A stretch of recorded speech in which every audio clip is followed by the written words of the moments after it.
سلطان صلاح الدین ایوبی قسط نمبر 2 میں آپ کو خوش آمدید۔ مسلمانوں کی فتح عظیم اور ایرانیوں کی شکست فاش کی خبریں قیصر روم کے دربار میں بڑی حیرت کے ساتھ سنی گئی۔ قیصر کے ایک دور اندیش وزیر لوکس نے اپنی نشست پر کھڑے ہو کر بصد احترام عرض کیا، اے ہرقل اعظم، مسلمانوں کی یہ پہیم و فتوحات عیسائیوں کے لیے نیک شگون نہیں ہے۔ اس سے پہلے کہ یہ خونی سیلاب ہمارے سرسبز و شاداب علاقوں کو بہا کر لے جائے، ہمیں ایک مضبوط حصار بنا لینا چاہیے۔ اس سے پہلے کہ وزیر لوکس اپنی بات مکمل کرتا، بوڑھا پادری شاہرام اپنی جگہ سے اٹھا اور انتہائی متکبرانہ لہجے میں ہرقل اعظم کو مخاطب کر کے کہنے لگا کہ شہنشاہ کو معلوم ہونا چاہیے کہ ایرانی آتش پرست تھے، اس لیے آگ کی خوراک بن گئے، مگر ہم اہل صلیب ہیں اور صلیب ہی ہماری محافظ و نگہبان ہے۔ شاہرام کے بعد دوسرے پادریوں نے بھی دربار میں پرجوش تقریریں کی۔ آسمانی باپ اپنے مقدس بیٹے کے صدقے میں مسیحیوں پر کبھی بھی آفات و مصائب نازل نہیں کرے گا۔ قیصر روم مکمل طور پر پادریوں کے زیر اثر تھا، اس لیے اس نے اپنی سیاسی مشیر لوکس کی باتوں پر کوئی دھیان نہیں دیا۔ چند سال پہلے بھی انہی پادریوں نے اس وقت ہنگامہ آرائی کی تھی جب قیصر کو سرکار دو عالم صلی اللہ علیہ وسلم کا نامہ مقدس موصول ہوا تھا، جس میں پیغمبر اسلام نے اسے دین حق قبول کرنے کی دعوت دی تھی۔ قیصر کا دل سرور کونین صلی اللہ علیہ وسلم کی دعوت کی طرف مائل ہو چلا تھا، مگر جب اس نے پادریوں کی جماعت کو غضبناک حالت میں دیکھا تو اسلامی وفد کو اپنے دربار سے اٹھا دیا۔ اللہ کے آخری رسول صلی اللہ علیہ وسلم دنیا سے رخصت ہوئے صرف 4 سال کا مختصر ترین عرصہ ہوا تھا۔ دنیا کے بڑے بڑے کاہن، نجومی، سیاست اور جنگ کے ماہرین سوچ بھی نہیں سکتے تھے کہ پیغمبر اسلام کے نام لیوا صحرا کے دامن سے نکل کر ایران جیسی عظیم طاقت کی بساط الٹ کر رکھ دیں گے۔ وہ ایرانی جو خود کو دنیا کی سب سے مہذب اور طاقتور قوم سمجھتے تھے، جب پہلی بار مسلمان سفیر حضرت عبداللہ بن حذیفہ رضی اللہ تعالیٰ عنہ حضور اکرم صلی اللہ علیہ وسلم کا نامہ مقدس لے کر ایرانی شہنشاہ حسر و پرویز کے دربار میں ایک خاص ادائے بے نیازی اور جلال ایمانی کے ساتھ داخل ہوئے تھے تو ایرانی شہنشاہ نے صحابی رسول کو بڑی نفرت حقارت کے ساتھ دیکھا تھا۔ پھر حسر و پرویز نے نامہ رسول چاک کرتے ہوئے پوری عرب قوم کو انتہائی ذلت آمیز لہجے میں مخاطب کرتے ہوئے کہا تھا، اے سوس مار کا گوشت کھانے والوں اور اے اونٹ کا دودھ پینے والوں۔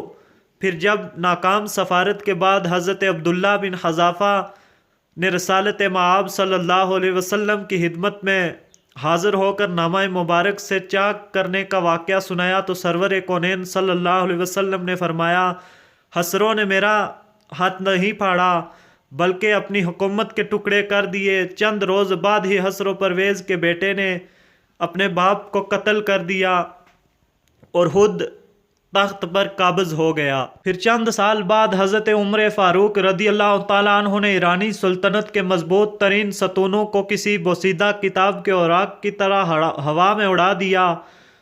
قیصر روم کا وزیر لوکس اس واقعے سے باخبر تھا، اسی لیے اس نے بڑے دربار میں مسلمانوں کی فتوحات اور یلغار کے سلسلے میں اپنے خدشات ظاہر کیے تھے۔ لوکس کا شمار وقت کے ذہین ترین افراد میں ہوتا تھا۔ اس کی جاگنے والی آنکھوں نے نوشتہ دیوار پڑھ لیا تھا کہ اب مسلمانوں کو رومیوں کی حریف طاقت بننے سے کوئی نہیں روک سکتا۔ یہی وجہ تھی کہ لوکس بار بار قیصر روم کو صورتحال کی سنگینی کا احساس دلانے کی کوشش کر رہا تھا۔ پادری شاہرام کے جاسوس محل کے گوشے گوشے میں پھیلے ہوئے تھے۔ جب ان جاسوسوں نے قیصر روم اور وزیر لوکس کی خفیہ ملاقاتوں کی اطلاع دی تو پادری شاہرام گہری سوچ میں ڈوب گیا۔ پھر اس نے وزیر لوکس کو سیاسی منظرنامے سے ہٹانے کی تدبیر سوچ لی۔ اس وقت روم عیش پرستیوں کا مرکز تھا۔ بادشاہ، وزیر و امیر اور حواس و عوام رقص و سرور و شراب نوشی کو انسانی زندگی کا ایک لازمی حصہ سمجھتے تھے۔ کیف و نشاط کی زندگی گزارنے پر کوئی قانونی اور اخلاقی پابندی عائد نہیں تھی۔ اپنے اسی ماحول کے زیر اثر وزیر لوکس بھی کیف و نشاط کا دل دادا تھا۔ پادری شاہرام نے اس کی اسی کمزوری سے فائدہ اٹھایا۔ ایک رات جب لوکس خوبصورت عیسائی رقاصہ سوسن کا ہوش ربا رقص دیکھ رہا تھا تو مسلسل شراب نوشی کے زیر اثر اس کے ہوش و حواس زائل ہوتے جا رہے تھے۔ پھر اسی کیفیت میں لوکس نے سوسن سے رات کا آخری جام طلب کیا۔ سوسن بصد و ناز و ادا لہراتی ہوئی آگے بڑھی۔ اس نے دوسری زر نگار سراہی سے لوکس کا جام لبریز کیا۔ اس سراہی میں پادری شہرام کے منصوبے کے مطابق ایک خاص زہر شامل کر دیا گیا تھا جسے بڑے سے بڑا طبیب بھی آسانی کے ساتھ نہیں پہچان سکتا تھا۔ شراب حلق سے اترتے ہی لوکس کی حالت غیر ہونے لگی۔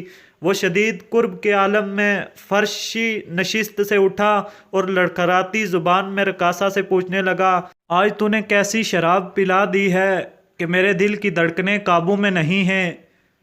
سلطنت روم کے عظیم وزیر ساقی بھی وہی ہے، جام و پیمانہ اور سراہی بھی وہی۔ شاید یہ موسم اور چاندنی رات کا اثر ہے کہ شراب میں تیزی آ گئی اور نشہ عام دنوں سے زیادہ گہرا ہو گیا۔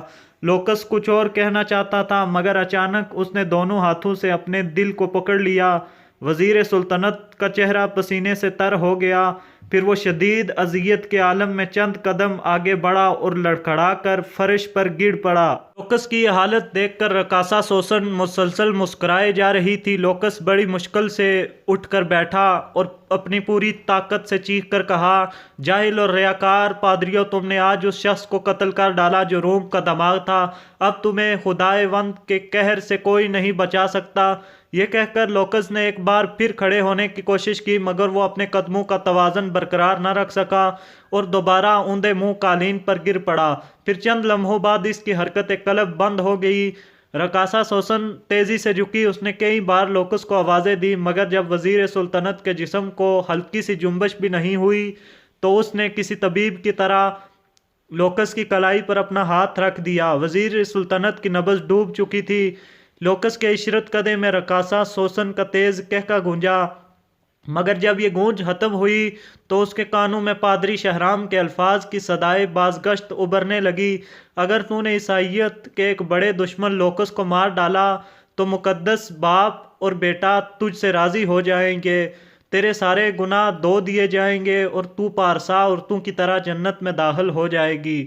پھر جب رقاصہ سوسن وزیر سلطنت لوکس کے کمرے سے نکل کر محل کی راہ داری سے گزر رہی تھی، اس کے دل و دماغ پر سرشاری کی عجیب سی کیفیت طاری تھی۔ سوسن کو یوں محسوس ہو رہا تھا جیسے وہ جنت کی کسی وادی میں محو حرام ہو۔ دوسرے دن قیصر روم اپنے مشیر حاس کی لاش پر اداس کھڑا تھا۔ شاہی طبیب تمام تر کوششوں کے باوجود اس زہر کی نشاندہی نہ کر سکے جسے پادری شہرام نے بڑی ذہانت کے ساتھ لوکس کے جسم میں داخل کرایا تھا۔ پھر وہی ہوا جس کی پیش گوئی لوکس نے اپنی موت سے پہلے کی تھی۔ اب اسلامی لشکر عیسائی سلطنت کی طرف پیش قدمی کر رہے تھے۔ کچھ دن بعد ہی امین الامت حضرت ابو عبیدہ بن جراح کی قیادت میں اسلامی فوج نے دمشق، اردن و حمص پر قبضہ کر لیا۔ یہ تمام عیسائی علاقے قیصر روم کے حدود سلطنت میں شامل تھے۔ حضرت ابو عبیدہ نے جزیہ لے کر تمام عیسائیوں کو مکمل امان بخشی اور برابری کے حقوق ادا کیے۔ نہ کسی عورت کی آبرو ریزی کی گئی، نہ کسی بوڑھے اور بچے کو قتل کیا گیا، نہ ان کے مکانوں کو آگ لگائی گئی۔ مسلمانوں کو اس طرز عمل کو دیکھ کر عیسائی عورتیں اور مرد آپس میں گفتگو کیا کرتے تھے، یہ کیسے فاتح ہیں کہ جنہوں نے ہماری عزت و آبرو کے پیرہن کو چاک نہیں کیا، ہمیں سامان رسوائی کے ساتھ بازاروں میں نہیں پھرایا اور ہمارے مال و متاع کی طرف دیکھنا تک گوارا نہیں کیا۔ زندگی کی یہ رعایتیں، یہ امن و سلامتی، یہ عدل و انصاف اور یہ مساوات تو ہمیں ہرقل اعظم نے بھی نہیں بخشا تھا۔ دمشق، اردن اور حمص کی فتوحات نے رومی عیسائیوں کو بدحواس کر دیا تھا۔ پھر مقامی باشندوں کی ایک بڑی جماعت قیصر روم کے دربار میں اس طرح داخل ہوئی کہ ان کے بال بکھرے ہوئے تھے، زبان چاک تھے، وہ سب کے سب سر سے پاؤں تک درد کی تصویر بنے ہوئے تھے۔ قیصر روم ان شکستہ حال لوگوں کی طرف بڑی حیرت سے دیکھ رہا تھا اور پھر انتہائی نرم لہجے میں پوچھا، یسوع مسیح کے ماننے والوں، آخر تم پر کیا افتاد پڑی ہے؟ دمشق اور اردن کے عیسائیوں نے رو رو کر کہا، اے ہرقل اعظم، اے عیسائیت کے نگہبان، ہم پر افتاد نہیں پڑی ہے بلکہ ہم پر تو قیامت ٹوٹی ہے۔ ہماری فریاد سن اور ہمارے دکھوں کا مداوع کر۔